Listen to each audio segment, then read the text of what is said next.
கர்த்தருக்கு ஸ்தோத்திரம். கர்த்தராகிய இயேசு கிறிஸ்துவின் இன்ப நாமத்தில் இனிய வாழ்த்துக்கள். இன்றைய தியானத்திற்காக ஜெபித்த பொழுது தேவன் தந்த வசனம் சங்கீதங்களின் புஸ்தகம் 66 சங்கீதம் 19 மெய்யாய் தேவன் எனக்கு செவி கொடுத்தார், என் ஜெபத்தின் சத்தத்தை கேட்டார்.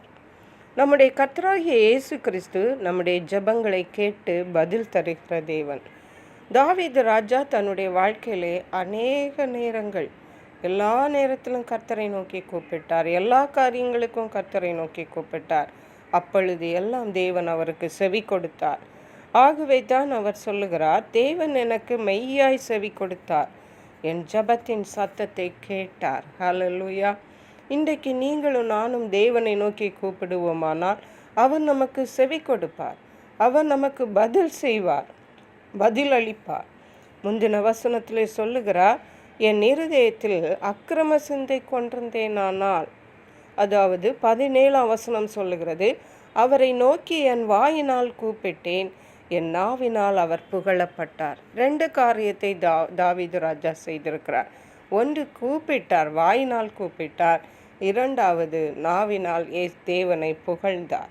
இன்றைக்கு நம்முடைய ஜெபங்களிலே நாம் தேவனை கூப்பிடவும் வேண்டும், தேவனை புகழவும் வேண்டும்.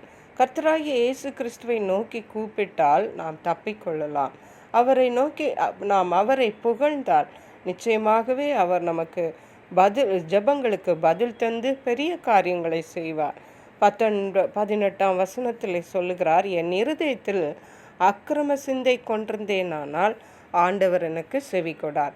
ஒருவேளை நான் எவ்வளவு நேரம் வேண்டுமானாலும் ஜெபித்தாலும் மனதிலே அக்கிரம சிந்தை இருதயத்திலே இருந்தால் நம்முடைய ஜெபங்களுக்கு பதிலே வராது. ஆகவே நம்மை நாமே உய்த்து ஆராய்ந்து நம்மிடத்திலே அக்கிரம சிந்தை இருக்கிறதா என்பதை நாம் பார்த்து ஆண்டவரிடத்திலே அதை அறிக்கையிட்டு இயேசு கிறிஸ்துவிடத்திலே மன்னிப்பு பெற்று அவருடைய இரத்தத்தாலே கழுகப்படும் பொழுது நம்முடைய ஜெபத்திற்கு சீக்கிரமாக பதில் வரும். மேலும் 20ஆம் வசனத்திலே தாவீது ராஜா சொல்லுகிறார், என் ஜெபத்தை தள்ளாமலும் தமது கிருபையை என்னை விட்டு விலக்காமலும் இருந்த தேவனுக்கு ஸ்தோத்திரம் உண்டாவதாக என்று தேவனை புகழுகிறார். அருமையான கர்த்தருடைய பிள்ளைகளே, நாமும் கூட நம்முடைய இருதயத்திலே அக்கிரம சிந்தை கொள்ளாமல் கர்த்தரை நோக்கி கூப்பிடும் பொழுது, அவரை நோக்கி புகழும் பொழுது நிச்சயமாகவே நம்முடைய ஜெபங்களுக்கு பதில் கிடைக்கும். அப்படி பதில் கிடைக்கும் பொழுது நம்முடைய ஜெபத்தை தள்ளாமலும் தேவன் அவருடைய கிருபையை நம்மை விட்டு விலக்காமலும் இருப்பார். அப்படியே தேவன் நமக்கு செய்கிறபடியால் கர்த்தரை நன்றியோடு ஸ்தோத்திரிப்போம், மகிமைப்படுத்துவோம். கர்த்தர் தாமே இந்த வார்த்தைகளை ஆசீர்வதிப்பாராக. ஜெபிப்போம். எங்களை கிருபையாக நேசித்து பாதுகாத்து வழி நடத்துகிற எங்கள் அன்பின் தகப்பனே, ஆசீர்வதிக்கப்பட்ட இந்த நல்ல நாளுக்காக நன்றி. இந்த நாளிலும் நாங்கள் கர்த்தரை நோக்கி கூப்பிட வேண்டும் என்றும் அக்கிரம சிந்தை இல்லாமல் கூப்பிட வேண்டும் என்றும் எங்களுக்கு திட்டமும் தெளிவுமாக பேசியிருக்கீங்க. கர்த்தரை புகழ வேண்டும் என்று சொல்லியிருக்கீங்கப்பா. அப்படியே நாங்கள் ஜெபித்து புகழ்ந்து தேவனுடைய நாமத்தை மகிமைப்படுத்த தேவன் எங்களுக்கு உதவி செய்வீராக, பதில் கிடைக்க உதவி செய்வீராக, கர்த்தருடைய நாமத்தை உயர்த்த கிருபை செய்வீராக.